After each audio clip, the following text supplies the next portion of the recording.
Hello friends, welcome to तैयारी point में आप सभी का स्वागत है। आज हम इस सीरीज़ का पार्ट 2 पढ़ने वाले हैं और इस वीडियो में हम 100 क्वेश्चन करेंगे जो कि मैंने ल्यूसेंट बुक से कलेक्ट किए हुए हैं और ये सारे क्वेश्चन रिपीटेड क्वेश्चन है, प्रीवियस ईयर परीक्षाओं में पूछे जा चुके हैं। तो इस वीडियो को पूरा देखिए और इस वीडियो से आपको 1 या 2 प्रश्न आगामी परीक्षाओं में ज़रूर मिलेंगे। तो वीडियो को स्किप मत कीजिए, वीडियो को पूरा देखिए। अगर आप मेरे चैनल पर नए हैं तो चैनल को सब्सक्राइब करिए, वीडियो पसंद आए तो लाइक करिए। आइए स्टार्ट करते हैं आज की वीडियो। पहला प्रश्न है, करो या मरो। करो या मरो का नारा गांधी जी ने कब दिया था? तो ये दिया था 8 अगस्त 1942 ईस्वी को। अगला प्रश्न है, दिल्ली में अशोक स्तंभ का सर्वप्रथम पता किसने लगाया था? तो इसका आंसर है टी फैंतलर ने। अगला प्रश्न है, गदर पार्टी की स्थापना कब की गई? तो ये की गई थी 1913 ईस्वी को। अगला प्रश्न है, दीवाने वकूफ़ की रचना किसने की थी? तो ये की थी जलालुद्दीन खिलजी ने।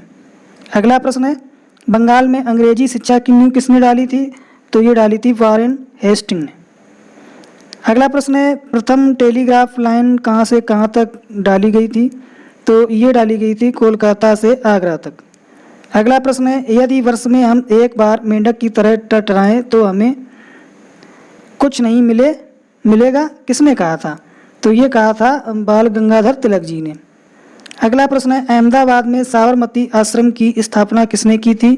तो ये की थी महात्मा गांधी ने 1916 ईस्वी में। अगला प्रश्न है, किस मुगल शासक का काल हिंदी साहित्य काल का स्वर्ण काल कहा जाता है या माना जाता है? तो ये है अकबर का। आंसर हो जाएगा अकबर। अगला प्रश्न है, एनी बेसेंट भारत कब आई? तो इसका उत्तर है 1893 ईस्वी में। अगला प्रश्न है, कौन हिंदू राजा हर 5 वर्ष में अपना सारा धन दान कर देता था? तो इसका उत्तर है हर्षवर्धन। अगला प्रश्न है, साइमन कमीशन विरोध प्रदर्शन करते हुए लाठी के प्रहार से किनकी मृत्यु हो गई थी? तो इसका उत्तर है लाला लाजपत राय की। अगला प्रश्न है, जनगणना प्रणाली किसने स्थापित की थी? तो ये की थी लॉर्ड रिपन ने। अगला प्रश्न है, पानीपत का प्रथम युद्ध किसके किसके बीच लड़ा गया? तो ये लड़ा गया था बाबर और इब्राहिम लोदी के बीच में। अगला प्रश्न है, शेर शाह के बचपन का नाम क्या था? तो शेर शाह के बचपन का नाम था फरीद। अगला प्रश्न है, चौसा के युद्ध में शेर शाह ने किसे पराजित किया था? तो ये किया था हुमायूं। अगला प्रश्न है, दिल्ली का पुराना किला किसने बनवाया? तो दिल्ली का पुराना किला जो बनवाया था वो बनवाया था शेर शाह सूरी ने। अगला प्रश्न है, अकबर के पिता का क्या नाम था? तो अकबर के जो पिता थे वो थे हुमायूं। अगला प्रश्न है, जजिया कर किसने समाप्त कर दिया? तो जजिया कर अकबर ने समाप्त कर दिया। उत्तर है अकबर। अगला प्रश्न है, गणित की पुस्तक लीलावती का अनुवाद फारसी में किसने किया था? तो ये किया था फैजी ने। अगला प्रश्न है, शाहजहां के बचपन का नाम क्या था? तो शाहजहां के बचपन का नाम था खुर्रम। अगला प्रश्न है, गंगाधर और गंगा लहरी के लेखक कौन थे? तो इसका आंसर हो जाएगा नारायण पंडित। आंसर है नारायण पंडित। अगला प्रश्न है, शाहजहां के राजकवि कौन थे? तो शाहजहां के जो राजकवि थे ये भी नारायण पंडित जी ही थे। अगला प्रश्न है, तराइन का प्रथम युद्ध कब हुआ था? तो तराइन का जो प्रथम युद्ध था वो 1191 ईस्वी में हुआ था। अगला प्रश्न है, तराइन का द्वितीय युद्ध कब हुआ था? तो तराइन का द्वितीय युद्ध 1192 ईस्वी में हुआ था, जिसमें पृथ्वीराज चौहान जी की पराजय हुई थी। अगला प्रश्न है, दिल्ली में कुव्वत उल इस्लाम मस्जिद का निर्माण किसने कराया था? तो ये कराया था कुतुबुद्दीन ऐबक ने। अगला प्रश्न है, दिल्ली का पहला सुल्तान कौन था? तो इसका उत्तर है इल्तुतमिश। अगला प्रश्न है, किसने लाहौर के स्थान पर दिल्ली को राजधानी बनाया? तो ये बनाया था इल्तुतमिश ने। अगला प्रश्न है, घोड़े को दागने की प्रथा किसने चलाई? तो ये चलाई थी अलाउद्दीन खिलजी ने। अगला प्रश्न है, अफ्रीकी यात्री इब्न बतूता भारत कब आया था? तो ये आया था 1333 ईस्वी में, मोहम्मद बिन तुगलक के काल में। अगला प्रश्न है, मनसबदारी प्रथा का प्रयोग भारत में सर्वप्रथम किसने किया था? तो ये किया था अकबर ने। अगला प्रश्न है, पाकिस्तान के साथ 1965 के युद्ध के समय भारत के राष्ट्रपति कौन थे? तो ये थे एस राधाकृष्णन। अगला प्रश्न है, 36वां संविधान संशोधन 1975 द्वारा भारत का कौन सा राज्य बना? तो ये बना था सिक्किम। अगला प्रश्न है, इंदिरा गांधी के समय भारतीय राष्ट्रीय कांग्रेस सर्वप्रथम कब विभाजित हुआ? तो ये हुआ था 1969 ईस्वी को। अगला प्रश्न है, मैडम क्यूरी को विज्ञान के क्षेत्र में कितनी बार नोबेल पुरस्कार दिया गया? तो ये दिया गया था 2 बार। अगला प्रश्न है, गांधी ने कायदे आजम की उपाधि किसे दी थी? तो इसका उत्तर है मोहम्मद अली जिन्ना। अगला प्रश्न है, राष्ट्रपति का विधिवत चुनाव पहली बार कब हुआ? तो ये हुआ था मई 1952 ईस्वी को। अगला प्रश्न है, लाओत्से पर्वत शिखर कहाँ स्थित है? तो ये स्थित है नेपाल में, ये नेपाल में स्थित है। अगला प्रश्न है, रंगभेद विरोधी आंदोलन का नेतृत्व किसने किया था? तो ये किया था मार्टिन लूथर ने। अगला प्रश्न है, जिप्सम का रासायनिक नाम क्या है? तो कैल्शियम सल्फेट इसका रासायनिक नाम है। अगला प्रश्न है, उरी पनबिजली परियोजना कहाँ है? तो ये है जम्मू कश्मीर में। अगला प्रश्न है, नाइटहुड से किसे जाना जाता है? तो ये जाना जाता है रविंद्रनाथ टैगोर को। अगला प्रश्न है, इंडियन इंडिपेंडेंस लीग की स्थापना किसके द्वारा की गई थी? तो ये की गई थी रास बिहारी बोस के द्वारा। अगला प्रश्न है, प्रोटेस्टेंट आंदोलन की शुरुआत किसने की थी? तो ये की थी मार्टिन लूथर ने। अगला प्रश्न है, गांधी इरविन समझौता कब हस्ताक्षरित हुआ था? तो ये हुआ था 5 मार्च 1931 ईस्वी को। अगला प्रश्न है, ताशकंद समझौता किन 2 देशों के बीच हुआ था? तो ये हुआ था भारत और पाकिस्तान के बीच। अगला प्रश्न है, राष्ट्रीय गान प्रथम बार कब गाया गया था? तो ये गाया गया था 27 दिसंबर 1911 ईस्वी को कोलकाता अधिवेशन में। अगला प्रश्न है, सनी डेज के लेखक कौन हैं? तो सनी डेज के लेखक हैं सुनील गावस्कर। अगला प्रश्न है, स्वतंत्रता प्राप्ति के समय भारतीय राष्ट्रीय कांग्रेस का अध्यक्ष कौन था? तो ये थे जेबी कृपलानी। अगला प्रश्न है, हवा में ध्वनि की गति कितनी होती है? तो हवा में ध्वनि की गति होती है 331 मीटर प्रति सेकेंड या 332 मीटर प्रति सेकेंड। प्रकाश एक कौन सा तरंग है? तो प्रकाश जो है वो अनुप्रस्थ तरंग है। एक वस्तु अधिकतम भार देती है तो वो देती है निर्वात में, या एक वस्तु का अधिकतम भार होता है वो निर्वात में होता है। अगला प्रश्न है, तमिलनाडु का नृत्य क्या है? तो तमिलनाडु का नृत्य है भरतनाट्यम। अगला प्रश्न है, गांधी जी की समाधि कहाँ है? तो गांधी जी की समाधि है राजघाट में। अगला प्रश्न है, खाना बनाने वाले हीटर का तार किसका बना होता है? तो खाना बनाने वाले हीटर का तार बना होता है नाइक्रोम का। अगला प्रश्न है, भारत का नेपोलियन किसे कहा जाता है? तो भारत का नेपोलियन समुद्रगुप्त को कहा जाता है। अगला प्रश्न है, गुरुत्वाकर्षण सिद्धांत किसने दिया था? तो ये दिया था आइजैक न्यूटन ने। दोस्तों, जितने भी क्वेश्चन मैं इस वीडियो में करा रहा हूँ वो सारे क्वेश्चन इम्पॉर्टेंट हैं। तो जो भी लोग इस वीडियो को पहली बार देख रहे हैं, हमारे चैनल पर नए हैं, तो इस वीडियो को देखने के बाद मेरे चैनल को सब्सक्राइब करिए। अगर वीडियो आपको पसंद आए तो वीडियो को लाइक जरूर करिए। आइए देखते हैं अगला प्रश्न। प्लासी का युद्ध कब हुआ? तो प्लासी का युद्ध 1757 ईस्वी में हुआ था।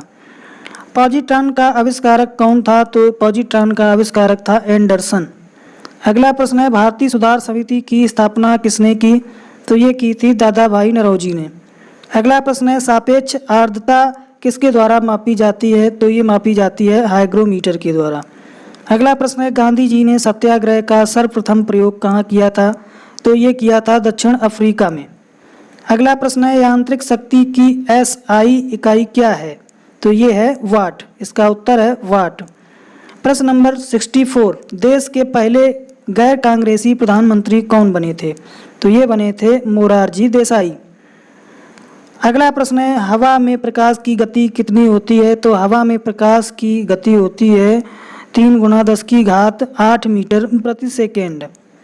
अगला प्रश्न है, नागार्जुन बांध परियोजना किस नदी पर है? तो नागार्जुन बांध परियोजना कृष्णा नदी पर है। उत्तर है कृष्णा नदी।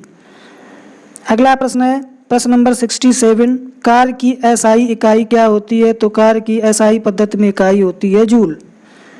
अगला प्रश्न है 68, बीवी का मकबरा कहाँ स्थित है? तो बीवी का मकबरा औरंगाबाद महाराष्ट्र में स्थित है। अगला प्रश्न है 69, 1 किलोग्राम राशि का वजन कितना होता है? तो ये होता है 9.8 न्यूटन। प्रश्न नंबर 70, बाली उत्सव कहाँ मनाया जाता है? तो ये मनाया जाता है ओडिशा में। अगला प्रश्न है, फ़ारेनहाइट मान में शरीर का सामान्य ताप कितना होता है? तो ये होता है 98.6 फ़ारेनहाइट, और केल्विन में होता है इसका 310 केल्विन, और जो डिग्री में होता है वो 37 डिग्री सेंटीग्रेड होता है। अगला प्रश्न है, मलेरिया में कौन सा अंग प्रभावित होता है? तो मलेरिया में प्लीहा प्रभावित हो जाता है। अगला प्रश्न है, प्रेरकत्व का मात्रक क्या है? तो प्रेरकत्व का मात्रक है हेनरी। महाराष्ट्र का लोक संगीत क्या है? ये अगला प्रश्न है 74 क्वेश्चन। महाराष्ट्र का लोक संगीत क्या है? तो ये है नाट्य। अगला प्रश्न है 75, शेर शाह का मकबरा कहाँ स्थित है? तो ये स्थित है सासाराम में। अगला प्रश्न है, ब्रह्मांड में सबसे अधिक मात्रा में कौन सा तत्व पाया जाता है? तो ये पाया जाता है हाइड्रोजन। दोस्तों, अगर वीडियो मेरी पसंद आ रही हो तो वीडियो को लाइक ज़रूर करिए। अगर चैनल पर पहली बार है तो चैनल को सब्सक्राइब जरूर कर दीजिए। अगला प्रश्न है 77, सांची का स्तूप किसने बनवाया? तो सांची का स्तूप अशोक ने बनवाया। अगला प्रश्न है, सापेक्षता का सिद्धांत किसने दिया था? तो सापेक्षता का सिद्धांत आइंस्टीन ने दिया था। अगला प्रश्न है, पाक जल संधि किन दो देशों को अलग करती है? तो ये करती है भारत और श्रीलंका को। प्रश्न नंबर 80, तैरने के सिद्धांत की खोज किसने की थी? तो ये की थी आर्किमिडीज ने। अगला प्रश्न है, ग्वाइटर ग्रंथि की अत्यधिक वृद्धि किसकी कमी के कारण होती है? तो ये होती है आयोडीन की कमी के कारण। अगला प्रश्न है, साइटोलॉजी क्या है? तो साइटोलॉजी में कोशिकाओं का अध्ययन किया जाता है। इसका उत्तर है कोशिकाओं का अध्ययन। थी तो अगला प्रश्न है, प्रश्न नंबर 83, राष्ट्रीय युवा दिवस कब मनाया जाता है? तो राष्ट्रीय युवा दिवस मनाया जाता है 12 जनवरी को। 12 जनवरी को राष्ट्रीय युवा दिवस स्वामी विवेकानंद की याद में मनाया जाता है। अगला प्रश्न है, प्रश्न नंबर 84, एथलीट फुट नामक रोग किसके कारण होता है? तो ये होता है कवक के कारण। अगला प्रश्न है, वह प्रथम देश जिसमें महिला को वोट देने का अधिकार दिया? तो ये था न्यूजीलैंड। अगला प्रश्न है, रक्त एक कौन सा ऊतक है? तो ये है संयोजी ऊतक। अगला प्रश्न है, जंतु कोशिका के किस हिस्से को पावर हाउस कहा जाता है? तो ये कहा जाता है माइटोकॉन्ड्रिया को। प्रश्न नंबर 88, लाइसोसोम की खोज कब हुई थी? तो लाइसोसोम की खोज हुई थी 1955 ईस्वी को। अगला प्रश्न है, मानव शरीर में विटामिन ए को कहाँ संग्रहित किया जाता है? तो ये किया जाता है यकृत में। यकृत में ये किया जाता है संग्रहित विटामिन ए। अगला प्रश्न है, राष्ट्रीय आय समिति का गठन कब हुआ था? तो राष्ट्रीय आय समिति का गठन हुआ था 1949 ईस्वी में। दोस्तों, वीडियो पसंद आ रही तो वीडियो को लाइक जरूर कर दीजिए। अगर चैनल पर पहली बार हैं तो चैनल को सब्सक्राइब कर दीजिए। और ये जितने भी क्वेश्चन मैं आपको पढ़ा रहा हूँ या आपसे डिस्कशन कर रहा हूँ, ये सारे क्वेश्चन मोस्ट इम्पॉर्टेंट क्वेश्चन हैं, तो वीडियो को पूरा देखिए, वीडियो को लाइक जरूर करिए। आइए देखते हैं अगला क्वेश्चन। अगला क्वेश्चन है, विकास के सिद्धांत को किसने प्रेरित किया? तो विकास के सिद्धांत को डार्विन ने प्रेरित किया था। अगला प्रश्न है, पुष्प रहित पौधे होते हैं? तो पुष्प रहित पौधे होते हैं क्रिप्टोगोम्स। अगला प्रश्न है, मेरी 51 कविताएं का संकलन किसके द्वारा लिखा गया? तो ये लिखा गया अटल बिहारी वाजपेयी के द्वारा। अगला प्रश्न है, मानव मस्तिष्क का भार लगभग कितना होता है? तो ये होता है 1.46 किलोग्राम, 1.46 किलोग्राम। अगला प्रश्न है, बर्नौली का प्रमेय क्या है? तो बर्नौली का जो प्रमेय है, प्रमेय सिद्धांत है, वो है ऊर्जा का संरक्षण। अगला प्रश्न है, कोणार्क का सूर्य मंदिर और किस नाम से जाना जाता है? तो ये जाना जाता है ब्लैक पगोड़ा या काला पगोड़ा। अगला प्रश्न है, सौर विकिरण किसके द्वारा मापा जाता है? तो ये मापा जाता है पायरोमीटर के द्वारा। अगला प्रश्न है, आराम हराम है का नारा किसने दिया था? तो ये दिया था जवाहरलाल नेहरू ने। अगला प्रश्न है, एक्सरे का आविष्कार किसने किया था? तो ये किया था रोएंटजन ने। अगला और अंतिम प्रश्न इस वीडियो का, परमाणु बम किसने विकसित किया था? तो ये किया था जे रॉबर्ट ओपेनहाइमर ने। तो वीडियो देखने के लिए धन्यवाद। और मेरी एक बार फिर से रिक्वेस्ट है कि इस वीडियो को लाइक कर दीजिए और चैनल को सब्सक्राइब कर लें, ताकि आने वाली अगली वीडियो का नोटिफिकेशन आपको आसानी से मिल सके। तो बहुत बहुत धन्यवाद वीडियो देखने के लिए।